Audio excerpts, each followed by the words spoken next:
It is time for my top 5 seinen manga list. I'll try to keep it short and sweet, but here goes. Coming in at number 5, Berserk. Yes, many of you may be surprised it isn't higher, but I think top 5 is pretty solid. It might be cliche, but I do think that Berserk is the manga equivalent of one of my other favorite book series, A Song of Ice and Fire by George R.R. Martin. What can I say about this beautiful series that is Berserk? It is filled with highly detailed art, fights that always make you feel taken aback, and fantastical world building. Though not for everyone, Berserk definitely has its fair share of horrific and gruesome scenes to say the least, but at the same time, it ties into powerful themes of healing from past trauma and reveals the great willpower of humankind.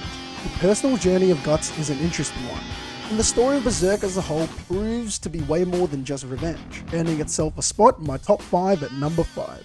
Coming in at number 4, Grand Blue. Yes, you heard that right. Grand freaking Blue. I really enjoy this mainly because it's a nice and very welcome change of pace from these other seinen series. It's a slice of life comedy that revolves around college type humor, with Iori Kitahara as its main protagonist. Though it may seem at first that the series is just about drinking, messing around at the beaches, and heavy-set breasts, it actually goes on to focus on the beauty of the ocean and the catharsis that it provides, though often coupled with the diving club's constant antics. Still, it earns itself a spot in my top 5 at number 4. Coming in at number 3, Vagabond. The saddest thing has to be that we will never see an anime adaptation worthy of the manga. A deep and intimate character-driven story with art that could very well be put in the same light as that of Berserk. It seems typical at first with the main protagonist Musashi Miyamoto seeking to become the strongest under the sun, though throughout the series he realized that maybe such a status isn't the true key to life, as cheesy or cliche as it sounds. With such a unique approach coupled with art that blows anyone away, this has rightfully earned a spot in my top 5 at number 3. Coming in at number 2, Vinland Saga.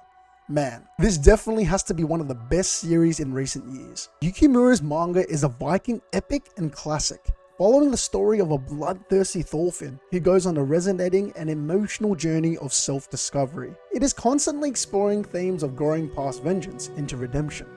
This historical fiction wastes no time immersing you into a character-driven story disguised as a fascinating tale. With this and a beautiful anime to complement it, it definitely earns itself a spot in my top 5 at number 2.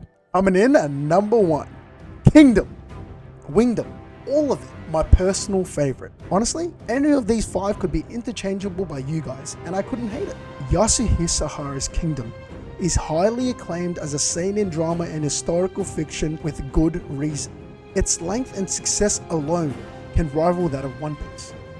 Make sure to check out my video on that. Differing from One Piece, its story is set during the Warring States period of China and follows a war orphan named Shin on his quest to become the greatest general under the heavens. What can I say except, if you haven't read this, you're in for one hell of a ride. From amazing artwork to compelling characters, to a thrilling overall story to epic battles and duels, all on its way to the eventual unification of China. And so, it's earned itself a spot in my top 5 at number 1. Now, of course, I love many series and maybe some of you have some that didn't make the list, but this is my top 5 and hey, yours might have been number 6, who knows? If you have any recommendations, let me know in the comment section below and tell me what's your top 5 and let me know what you think of my top 5.